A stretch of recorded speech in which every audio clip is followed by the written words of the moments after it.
തെറ്റി ത്രികോണ മധ്യേ മൂലബിന്ദു കുടുങ്ങി അത് ചെയ്യാൻ പറ്റി. അതിൽ തന്നെ ഒരു പാട്ട്, തമിഴ് പാട്ടുണ്ട്, വാഴ്ക്കൈ എൺപത് അൻപിനിൽ എന്നുള്ള പാട്ട്. അതൊരു എക്സ്പെരിമെന്റ് ആയിരുന്നു. അത് തമിഴന്മാർ കേട്ട് കഴിഞ്ഞാൽ 1960-കളിൽ ഇറങ്ങിയ ഒരു MS വിശ്വനാഥൻ സോങ് പോലത്തെ, MGR-ന്റെ ഒക്കെ, ജമിനി ഗണേശന്റെ ഒക്കെ ഒരു പാട്ട് പോലെ തോന്നും. അവർക്കത് ആസ്വദിക്കാൻ പറ്റണം നൊസ്റ്റാൾജിക് ആയിട്ട് തന്നെ. എന്നാൽ മലയാളികൾ കേട്ട് കഴിഞ്ഞാൽ അത് ചിരിക്കണം. ഒരു പാട്ട് ഹിറ്റ് ആകുമ്പോൾ പിന്നെ അതുപോലത്തെ കുറെ പാട്ട് ചെയ്യാൻ വരും. അപ്പൊ എനിക്ക് കുറെ ഇലൂമിനാറ്റികൾ വരാൻ തുടങ്ങി. ഇലൂമിനാറ്റി അല്ല, ഇതുപോലത്തെ വേറെ രംഗണ്ണന്റെ പാട്ട് പോലെ വേറെ കുറെ അണ്ണന്മാരുടെ വർഷിപ്പ് സോങ്സ് വരാൻ തുടങ്ങി. അപ്പൊ എനിക്ക് ഇതല്ലല്ലോ ചെയ്യേണ്ടത്.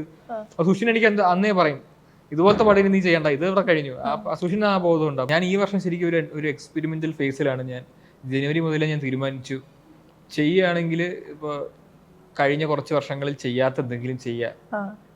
അപ്പൊ അങ്ങനെ തന്നെ കോൺഷ്യസ്ലി സെലക്ട് ചെയ്ത കുറച്ച് സിനിമകളാണ് ഈ വർഷം ചെയ്തത്. ഇപ്പോൾ കുറെ മെലഡീസ് ഞാൻ അതിന് മുമ്പ്, അതായത് 2019 സമയം മുതൽ കുറച്ച് വർഷങ്ങൾ ഞാൻ കുറെ മെലഡീസ് എഴുതി.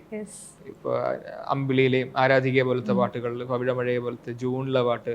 അപ്പൊ അങ്ങനെ മെലഡീസ് കുറച്ച് എഴുതി. അത് കഴിഞ്ഞിട്ട് 2024 വേറെ കുറച്ച് ആവേശത്തിലെ പോലത്തെ പാട്ടുകളും വാഴയിലെ പോലത്തെ പാട്ട് അതൊക്കെ എഴുതി. അപ്പൊ ഇനി എഴുതിയ സാധനം തന്നെ വീണ്ടും ഇപ്പൊ ഇലുമിനാറ്റി കഴിയുമ്പോൾ സിനിമയിലെ ഒരു സ്വഭാവമാണത്.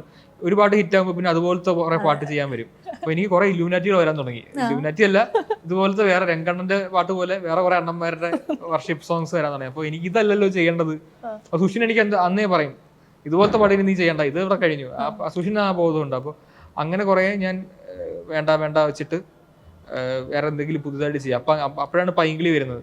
പൈങ്കിളിയിൽ ഇതുവരെ ചെയ്യാത്ത കുറെ പാട്ടുകൾ ചെയ്യാനുള്ള അങ്ങനത്തെ ഒരു exaggerated over the top cinema ആയതുകൊണ്ട് തെറ്റി ത്രികോണ മധ്യേ മൂലബിന്ദു കുടുങ്ങി അത് ചെയ്യാൻ പറ്റി. അതിൽ തന്നെ ഒരു പാട്ട്, തമിഴ് പാട്ടുണ്ട്, വാഴ്ക്കൈ 80 അൻപിനിൽ എന്നുള്ള പാട്ട്. അതൊരു എക്സ്പെരിമെന്റ് ആയിരുന്നു. അത് തമിഴന്മാർ കേട്ട് കഴിഞ്ഞാൽ 1960-കളിൽ ഇറങ്ങിയ ഒരു MS വിശ്വനാഥൻ സോങ് പോലത്തെ, MGR-ന്റെ ഒക്കെ, ജമിനി ഗണേശന്റെ ഒക്കെ ഒരു പാട്ട് പോലെ തോന്നും. അവർക്കത് ആസ്വദിക്കാൻ പറ്റണം നൊസ്റ്റാൾജിക് ആയിട്ട് തന്നെ.